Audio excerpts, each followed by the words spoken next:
Hi, everyone. Good evening. Thank you so much for staying with us.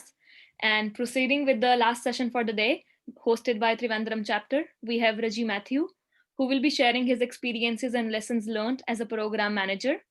And before starting the session, I would like to thank our founding sponsor, Innovation Roots. It is a leading consulting and training service provider helping organizations to achieve business agility and beyond. It is one of the leaders and pioneers of niche publishing services and is well known for content collaboration with global thought leaders, authors, and creators. We are also very thankful to Agile, which is a product offering from Tata Consultancy Services Limited. It is a purely cloud based enterprise agile planning tool along with Devops capabilities. Enterprises can use Agile to adopt agile practices or scale across multiple Scrum and Kanban teams using enterprise scaling frameworks such as SAFe, Disciplined Agile, Less and More.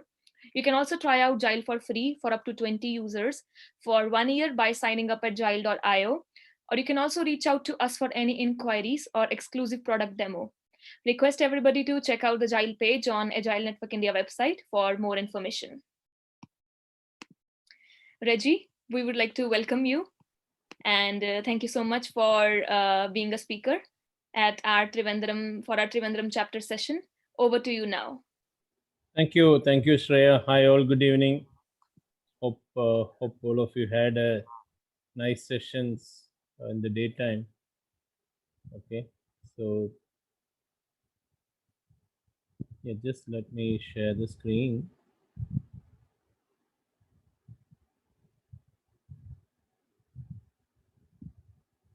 Okay, I hope every one of you can see this, right?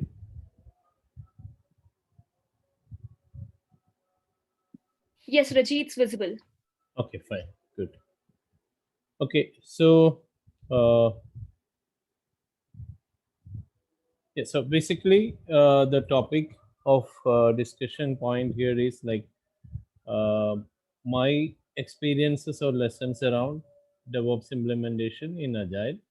So currently, I work as director of AY Tech, a software firm.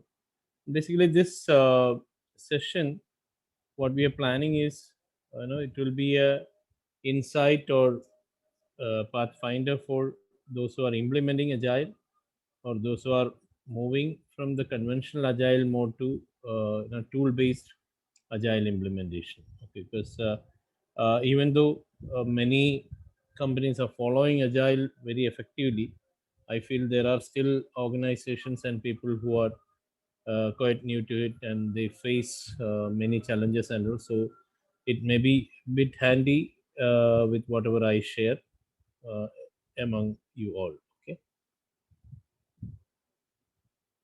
just this is a quick intro. I mean, like basically, I'm a mechanical engineer, and but over around 25 years, I'm in industry, mainly in the software field, and I've been fortunate to have worked on CMMI, ISO, things like that, and certified Scrum Master and Six Sigma Green Belt holder also.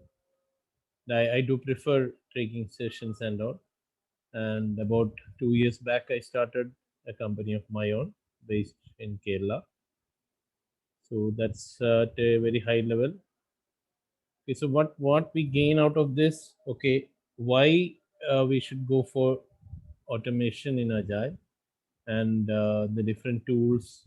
So basically, I'll be more touching upon how to integrate them, the problems we faced. It can be resource issues or technology issues. Okay, so how to sort it out, what approach we took, and then going forward, what need to be the focus. I mean, this particular problem might have occurred 3 4 years back, but I feel, because I'm still a consultant to many companies, at least startups or medium range organizations, I still feel many of these points are relevant over there. It may not be the case with bigger organizations in metros, but at least startups or new companies. So that's what we are looking forward for. Okay, so why uh, I want to touch on this? Okay, basically, uh, I would like to tell a bit about uh, the organization and the project which I did. So my last employer mainly is IBS Software, one of the leading airline service providers, airline software service providers in India. They have their own products in cargo, logistics, and things like that. But they were looking at diversifying into a different sector, that was into power, uh, effective utilization of power and power automation and all. Again, an engineering area. So they were associated with a company named Pacific Control in basically that was in Gulf. Okay, and Pacific Control was doing very good till maybe all these decisions and all started. So they basically they are partner with DEWA, Dubai Electricity and Water Authority, the government authority in Dubai, and also Dubai Defense Group and all. They used to provide engineering solutions. So the whole purpose is like to monitor the power consumption, improve systems, etc. So that's what they were doing. And if there are power outages or efficiency issues that need to be sorted out or that need to be escalated, a pure workflow based system and all, that was what was asked to IBS to be developed. We made the first version fairly okay. That actually that was in a conventional iterative or uh, uh, you know long phase release mode. Initial days it was okay, but as the load increased, because few of the challenges or few of the areas where even as customer and vendor which we missed was like this was dashboard rich software, and they were using a lot of images, graphical images and other images, and even they were uploading BMB files. I mean, huge BMB file. If you take it up, like it will run into MBs like that. And uh, sooner or later, what happened was the performance started degrading, and even when the volume of data also increased, it was really difficult to scale up. So that is where uh, our customer came back like, okay, we need to somehow provide a solution or make it more scalable. Okay, because they were saying like, okay, if there are hidden issues or if there are issues that we are able to see only towards the end of the release or even after that, the real practical difficulty they are able to see much later in the projects. Okay, so that gave way to the current case study. Okay, so the customer really wanted us to move from the iterative one to agile, where they are getting regular feedback or a regular insight of what we are developing, and it's more customer involved, interaction oriented releases. And not only that, I think they engaged a German university, and those people recommended like, okay, you need to go into service oriented architecture than conventional layer, because try to bring in the client side validations into the business layer, and make a business layer more thicker than front end. So make the front end lighter. So that way there was a complete shift from the conventional architecture mode to SOA mode. So the challenge we had was like, okay, this is version 2 we are coming out, and getting on to agile and getting on to a new technology, where IBS as a whole, as an organization, didn't have much insight or expertise. Of course, they were having the theoretical knowledge, process wise and all, but not hands on much into dealing with a bigger organization or bigger customer like this, who is very dynamic. So a failure from there is a huge loss for the customer, which in turn is going to impact the business for IBS also.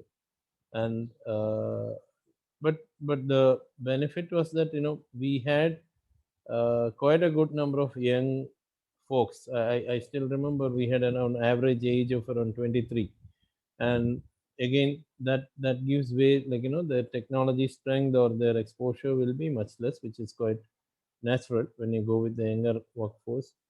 But the benefit or the motivational factor was you are running through a journey where things are all new, and if you learn, if you prove yourself, you are going to be masters there. You can show way to others. So that was a motivational factor, and thanks to the youth workforce, we could do that one. In the end, we could deliver that.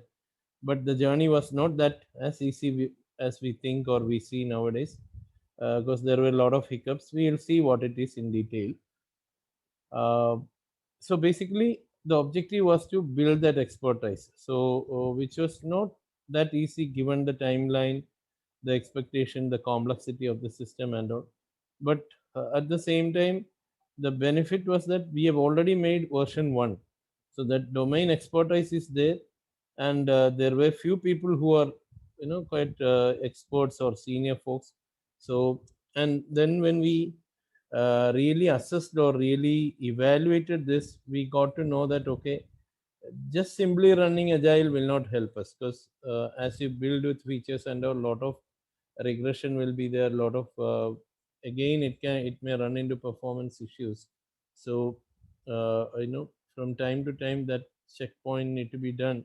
So you'll have to have technical people involved, do proper estimation or sizing of the system, and not only that, utilize the time effectively, because if you go with the conventional manual based uh, agile approach, you'll be eating up a lot of time, because uh, even without that, research and studies are taking a lot of your time. So that is where some of the people who joined us to implement these activities suggested, like, okay, we should go for end-to-end automation. We should look at DevOps implementation. We should look at CI/CD implementation. Initially, it was kind of, it was an internal activity for IBS. Not customer was not that very keen about that. They said, like, whatever you want, you can do it. That's okay, but we want the solution. So when customer gave the kind of go ahead, we also thought we will do it. But initially, the whole rolling out program management responsibility or accountability was with me. So I was a bit skeptical, thinking like, already agile and SOA, we don't have any expertise. On top of that, if you are going to build the expertise on DevOps and CI/CD and all those things, that too with a comparatively lean, experienced team, it's going to be very difficult. That was my initial take. But I had quite good peers. I mean, project management or Scrum Masters and all, and even the lead level folks. They were all confident as a team. I mean, they said, in the end of the journey, if it is going to save us time, then let's give it a try. So that is where we started, and initial days was very difficult. So we had to closely work each other to collaborate and corroborate each other, and find out solutions whenever there was failure. So that was the case as we had.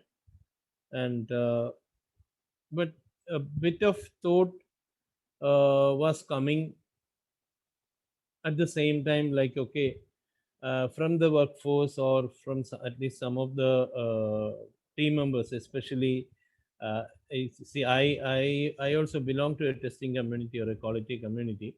I have built a testing center of excellences, even in including IBM and all. But to be frank, many a times, many of the testers, I'm not denying that there are few testers who are tech savvy, but many of the testers get into testing job thinking like, I can do manual testing or I need not do programming and all. So that mindset was there. Why should we take up everything in one go? Why can't we go in a phased manner and all?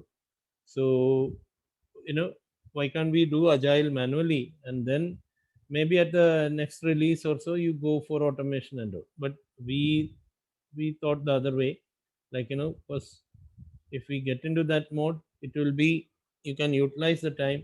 And even we try to spread the awareness of SDET, software development engineering in test, because asking testers to learn bit of programming, and also training them on other technologies, things like that. They may not become an expert, but still, as a team, when you try to implement, you will be able to do that.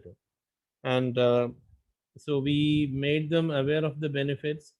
And in the end, I mean, like, as days went by, as we had a couple of sprints and all, employees started getting a bit more happier about, okay, because otherwise, you should have to make the daily manual build, and if the build fails again, doing the debugging and all those things was very hectic. And you need to have somebody sit or early in the morning to do the deployment, things like that. And that was sorted out by automating the build. And also continuous automation was also implemented, with which a lot of failures were found out early. And in the end, even customers were happy. And when I say vendors, ourselves, we were also happy. And there were some couple of other small organizations dealing with devices and all. They were also on the whole happy. So on the whole, by implementing this approach, we could see that things were falling in place effectively.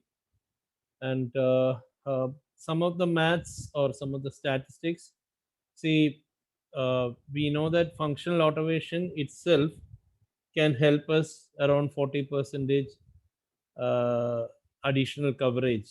And at the same time, the cycle time will be reduced. So automation, end-to-end automation, we tried implementing, and the cycle time, the total cycle time was coming down. So we were able to take up more stories. That's what we intend to say. And coverage was more, which in the end, like, the issues that were coming from production started coming down. And there are some tests or some things we cannot do manually, like doing a load test or simulating a user, things like that. So that was well substituted. And another thing is, like, from my experience, I've seen this. People many a times they say that they have done the regression testing, which practically we know, running around 2000 test cases and all, it's not going to happen. They will not do that. But they are taking a calculated risk, or they are doing a risk based testing and coming back and saying, like, it's all done. So we also may not have time enough. We may be in a hurry to make the release, so we'll also go with that. But whenever I've got time, I've done an audit, a clerical or a clinical audit, saying, oh, if they say a couple of test cases are pass, I'll say, like, pull that report, check it out, show me that data. And if they're lucky, that will work.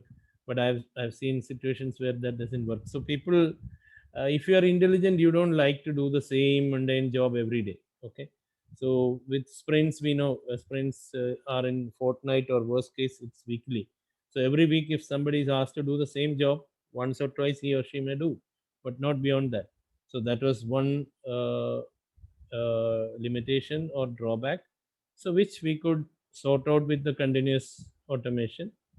And that time, especially, I have seen, somebody coming and making the release in the morning. They will tell us, like, I came very early, so I'm leaving for the day. By the time we reach office, they will say that we are leaving for the day. So I'm not going to check the time log and all. I will say, okay, fine. So we are not able to work together hand in hand. Okay. So that is a problem. And but here, you may have a nightly build and things are running fine. So if there is a failure, you'll get a notification even in your mobile. So that's good. So that time can be used for something else, and you will have most of your team members with you. And not only with the time coverage, when the coverage is increased, quality also is increased. So these were some of the benefits in the typical automation angle itself. And some of the tools that we used across, in this journey was mainly TestLink. Of course, we all know it's a open source freeware tool. So for requirement coverage, we were using TestLink, and even for uh, uh, using the test case repository, we used to use that. But more important was looking at the coverage, and then for automation, we were using functional automation. We were using Selenium, and also browser. There were some tools being used. Release management was mainly dealt with Hudson and configuration management with Git. And for functional reviews of design and coding, JProfiler and JUnit were used, and load testing and performance testing using JMeter. Security tests were mainly with Vega, and also ZenMap was used on the hardware or the networking side. Jira was used for issue management and ticketing. So these were the tools, and when we try to integrate these tools, though these tools are from different vendors, different companies, the base technology is different. Considering the nature of the application, because it is more like Java centric application, so we had to go with these tool set. So if it was something like PHP or Angular or things like that, we should have gone for different. Nowadays I hear Behat is a good tool for PHP, and if it was Angular or something, you should go for Protractor. But here the technology stack was more like a Java centric, so we were using these tools. We had heavy challenges. I will come to the challenges in the next slide. But on the benefit side, see, nightly builds and automation triggering, I felt it really one setup, it was very good. So, the morning you come in, you have a list of failures. So you just go ahead and fix that one. Then, sitting from morning, early morning, or sitting late in the night to make the build, and also you set the time. According to that time, it will be compiled and you will have that one. So on the whole, we got around 40 percentage more effectiveness by going into this.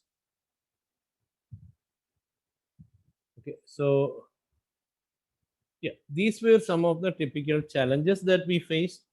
Like as I said, uh, most of the people were youngsters, and since these were different technology, different vendors tools, integrating these tools were really challenging. It had, you need to have a lot of networking and hardware knowledge as well. And but people were not that technically experts. But what we did was, for all these problems, we did regular brainstorming. Like, seniors and juniors, we used to say, like, every day we will spend around 2 hours on reviewing that's outside the sprint. 2 hours we will take reviewing the daily progress, the challenges especially. And if somebody in the team has got a better solution like that, so try to share that across and also learn the new technology, things like that. So that was a conscious activity, especially in the initial days. And we saw that, there were some people who are really tech savvy, and who wanted to study the things, but they may not be knowing, but they wanted to study the things. So I requested those people to spend extra time and give some of their knowledge shares. And that way, like, we a few days down the lane, we were building the expertise, and things were kind of starting to fall in line. And another thing was, like, bringing in technical consultants, because I don't know how many of you know about IBS. IBS is a company where you have a technically strong team, who can get us voluntary consultants and all. So their involvement also helped us. But here, to our surprise, the major problem what we had was, we had brought in few experts to roll this out very effectively, and during the journey, couple of them left the organization, which was very difficult as a program manager for me, because finding out an equally good person at that point was close to impossible. Because, these both the people were around 15 years plus experience into multiple technology.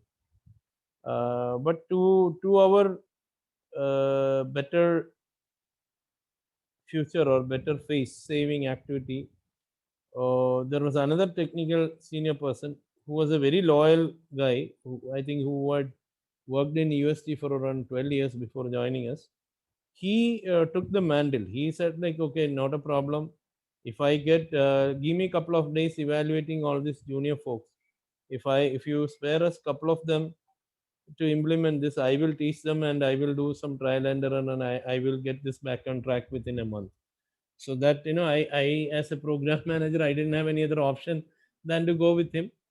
Luckily that also worked out. And so, the lesson I learned was, then going for expert Sachin Tendulkar's, bring in some people who are consistent, okay, who can be like Mohinder Amarnaths. That's what I felt at that point.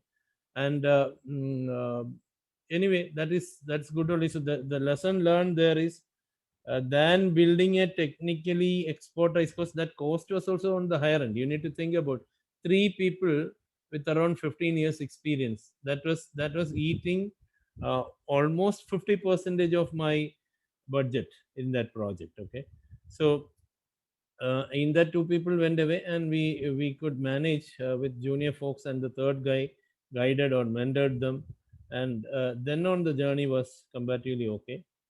So what we had done was, we went to the root, we went to the micro level, came out with a detailed program plan, day-to-day activity. It was not a high-level program plan, though I had preferred in the beginning like that. But at a stage, I realized, like, if you go at a 2,000 feet bird's eagle's eye view, we will collapse for sure. So that is where we went into. We broken that into different pieces, and initially also there were challenges and problems, because that's not how things happen in Agile. But we were keeping this parallelly along with Agile, and trying it out, and then tracking that one very effectively, and doing a regular brainstorming kind of six hat techniques and all those things, and Pareto, and all those technical things were done to analyze the failures and find out the major impacted areas, and trying to sort it out. So like that, that expertise was built and tracked to closure. So in the end, that was, we could bring back the confidence in the customer, and make the release, and also give something to IBS in the form of process, and how to roll these kind of things, that Agile plus SOA plus Devops. So that was three in one activity that we were trying it out, and that thank God that very well gelled out in the end. Okay, so this is what we had, and uh, this may be some bit of theory also, because to be frank, I didn't get much time to work on this slide. Apologies, I should not be doing that to experienced folks like you. uh, uh, but I thought I will run through that when I talk. Okay, so we all know that, okay, agility is doing things faster, and we know that tools help in that, but integrating the tools and things like that was very difficult. But we had an approach. So similarly, we need to do proper evaluation, or DAR, decision analysis and resolution, in functionally evaluating the right tools and all. And why I'm telling that is because uh, even now I know many organizations follow agile manually, which doesn't give you anything. Okay, when I talk, I said I'm consultant to 12 companies in Technopark, and most of them don't follow DevOps. Okay, I'm trying to tell them, teach them, preach them, like saying what is the benefit. Because if I go to Bangalore or Pune, things like that, I know 99% of the companies follow that one, and they know, they are quite experts in that also. But here in Trivandrum or Cochin, that is not the case. Thanks to the initiative by Agile Network in extending it to Trivandrum, and I am sure there may be some folks interested already. Some people have started working on that. Some folks interested in learning and sharing things. Let us look forward for that one. So these concepts need to be rolled out very very well, and continuous integration and continuous development tools that need to be brought up along with this. So hardware, network, software, everything should work hand in hand. That too, we need to simulate the customer environment, and cloud based infra is the best solution for that. So we need to implement like that, and we need to spend our energy, because I'm telling, if you are serious, if anyone who is listening want to implement this, involve your technical experts, or at least people who have some technology savvy, to properly, they should have the patience to properly evaluate, compare, assess and decide on tools, than just going with some tool or other. So then once you roll that out, I think there may be some problems, some challenges in integrating that. You need to somehow patch it up, and then it will be much easier. So basically, if you roll out effectively, then that maintenance and uh, automation effectiveness also will be much higher. Okay, so this is what I have seen, and this is what I would like to share. And if you have any questions, yeah, I'll be okay in taking that up to the best of my knowledge.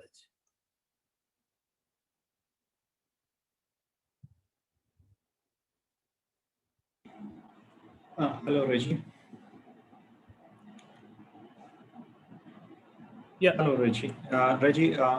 This is Abhilash. There are already few questions Okay. which are lined up, and Okay. the others can ask their questions as it progresses. The first question was asked by Rohit Iyer. Okay. His question is the market shifting to jack of all trades and master of none thinking rather than expert in one skill now with the changing landscape? That is, the question is simple. Is the market shifting towards jack of all trades and master of none? Okay, Rohit, I don't know from where this question arises, but still I'll tell you. See, the moment when this Scrum model was implemented, that maybe, I mean, implemented, or which came into effect maybe around 10 years back. So, which was very popular. So, the common rule said was, nobody will give you work. You should pick the work. Okay, so that means you should have the knowledge and expertise to pick the work.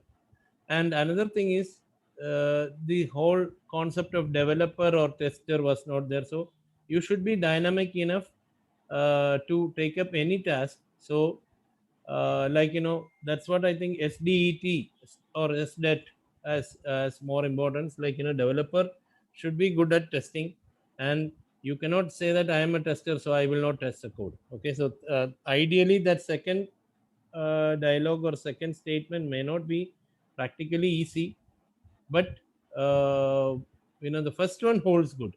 Like you, that's what I think. Your point also will be valid. Like you, if I am saying I'm a .NET expert, and then I will not touch on database, or I don't know what is happening, I did my piece, I cannot tell in a conventional manner. I need to be giving solution is more important, because customer is more important. So yes, of course, you should be knowing the front end, middleware and back end, all the things. And if you need some experts, bring them as consultants. So that may be the solution. That should be the approach, I think. Yes, I if you want me to tell one in one word the answer, yes, we are inclined towards moving into you should be knowing multiple things. Mhm. Does that sound logical, Rohit?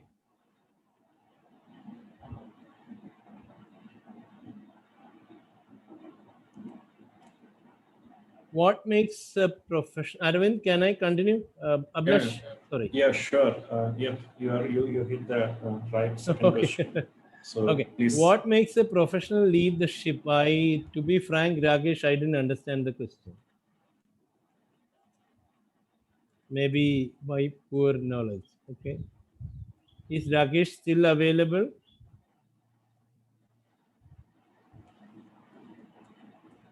Okay, we will park that question till he comes back. So, because Abhilash, I am not sure what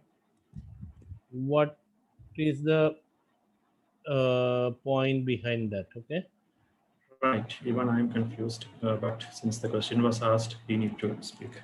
I can Right. speak only Yeah. only if I know. Okay, that's okay. Right.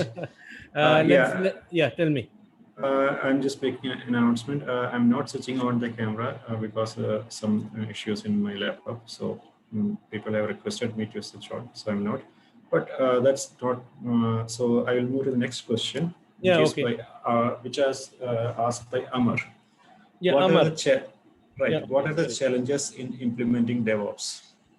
Okay. Yeah. Good question, Amar. That is, that's mainly the purpose of this session. Partially was, see, DevOps, when you implement the whole thing is like you need to make uh, your development environment as good or as same as production environment. So the solution is going for cloud. So, but that is ideally or theoretically that's the only thing. But practically, when it comes to agile or implementing Scrum, uh, that alone will not help you. You need to have the CI/CD also integrated, because the main purpose of going for DevOps is to reduce the number of defects. See, people should not be saying, okay, when you see some issues in production, someone should not be saying, okay, it worked well in my environment. No, this is a typical answer I get as a delivery manager. Okay, in the earlier years, but that is more or less ironed out when you say, okay, if you are implementing DevOps. So that is a theoretical answer, but practically that alone will not help you. The typical DevOps implementation talks about end-to-end automation. That CI/CD also need to come in. So when you try for that one, you are going with multiple vendors. That's what I said, like, JProfiler and TestLink and Selenium and JMeter. So multiple, all these are different vendors products. So putting them all into same infrastructure is a bit of a challenge, because one tool's configuration uh, may not be suitable or acceptable for another tool. So that is where we need to identify the servers, or we need to identify virtual space for configuring those things. I think those are the areas where technically architecture level or tech savvy people who have technical expertise need to do a comparative study and come out with optimal infrastructure and all. That is a challenge we as a team mainly face, like, setting up the DevOps environment and making it up and running. Once it is up and running, then we don't see any day-to-day basis, we don't see any challenges. Okay, Amar? Okay, great. Good, Reggie. Yeah. Now, on the same lines, okay, there is a question from Bala Ganesh. His Okay. questions are about running a DevOps team. So the questions he asked is, what skills we need for a manager to lead effectively a DevOps team? Okay. Yeah, Bal Ganesh, actually, see, I'll tell you, I was from a testing and quality background, and my basic degree also is a non-IT mechanical one. Okay, but I was fortunate because I started as a developer, and I had some general knowledge since I was implementing process and all. But even that was not enough for me. So I used to get into journals. I used to read things, though I don't like reading. Okay, I used to read a lot of material around these things, and especially it was around SOA. So I used to collect all the details, like the major failures in SOA, what is the thing, and what is all those things. So uh, I think in that given span, I was building that expertise. So uh, if you want to drive it, I think, yeah, you should have some knowledge. It is not that you should not have any knowledge. If you are a technically enriched person, then I think you can drive it. But then the challenge you will face is, like, you may not be able to drive it as a complete project or as a program. So then going for a technical expertise in you, I think, if you can pull in a consultant, or if you can pull in a tech lead kind of person who is technically very good, and guide him and mentor him and take care of the complete team, I think that approach will work. But you should have some basic knowledge, without which, they may, when they are stuck, or when they are having trouble, or when they, a- again, I'll tell you, they may not be doing a proper estimation, where they may not be knowing that. So if you fully rely that and go to the customer, then you will be backfired. So like that, I think we need to have the basic knowledge. If you have more knowledge, that is well and good only. Even without high technology skills, I think, we can manage, so long as you have a balanced team. Okay. Okay, great, There Raji. is So there there is some is, some yes, there are some more questions for you. it's Uh, possible for non-tech person to study DevOps through e-learning. I think it's the that's the same. question. Is it No, a, it's a question for you. Is it possible? is it Is it possible? possible? Okay. Oh, okay. For non-tech person to study DevOps through e-learning. Mm, yeah, ideally, theoretically, you can say that you can study anything in the world through Google and all, but this requires practical implementation knowledge. I don't think, yeah, non-tech person is not a matter of concern. You need to strain a bit more, because some of the terminologies, or some of the challenges what they explain, you may not understand, because if you are non-tech. But for that, you may have to do further study, offline check and all. What do they mean, like that? If I am saying there is stack overflow, or if I am saying, like, integration challenges will be there. For a non-tech person, they may not understand what do you mean by that. So in those cases, somebody need to do that extra study, or take some help externally, and then go ahead. Because, we see all these things, someone or other implemented or invented, right? So there is nothing like we cannot do, but it may take bit more time. It's always better you have one person along with you who is technically strong. Otherwise, your journey will be more tougher. You should have more energy to crack that. Okay. Normally, professionals are expected to be committed. Rakesh Chandra, I didn't understand what.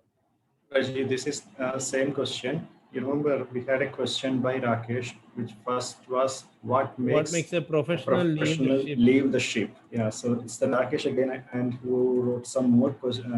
He's added me to the bone, saying normally professionals are expected to be committed. I think everyone needs to be committed. I don't still get Ragesh's question here. It seems to be at more philosophical level. I don't know, maybe if we can add some one paragraph of verbiage, that would be a great help. See, Rakesh, if you are in call, if you can speak out, it will be better. Otherwise, what I feel is maybe he he might have had some issue with the team or something. See, as I told, for a typical Scrum Agile team, all the people should contribute. See, I think most of you are youngsters and younger than me. Uh, I will tell you from my school days experience, from when my um, elder brothers or cousins were getting married, we used to go to the house 2 3 days before.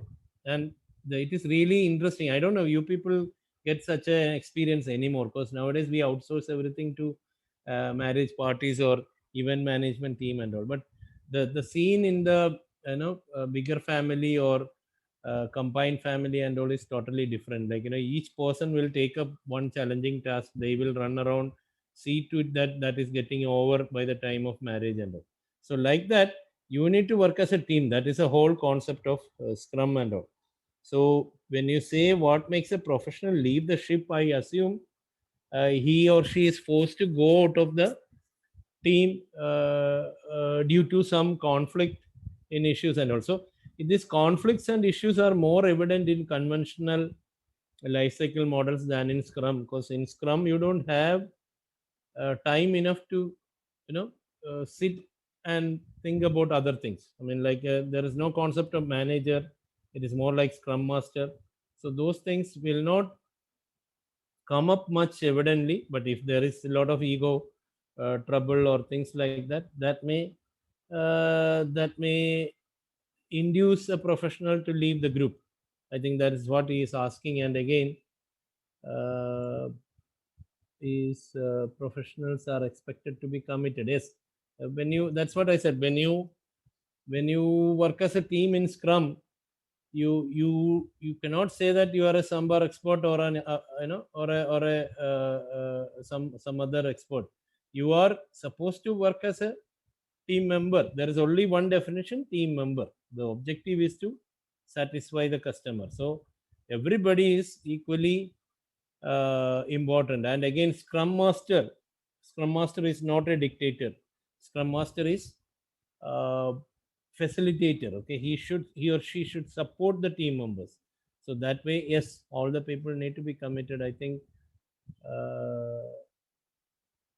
I don't know what yeah, I think he need to be unmuted. I have to be unmuted. That's what he's saying. So if somebody Shreya or someone can help him unmute, then I Yeah, think he can. Yeah, I'll do that. that's why it is a management problem. Picture is not clear. Hello, Yeah, Rakesh. can you hear me, please? Yeah, yes. You see, the question is very, very clear. When you are managing a project Mm.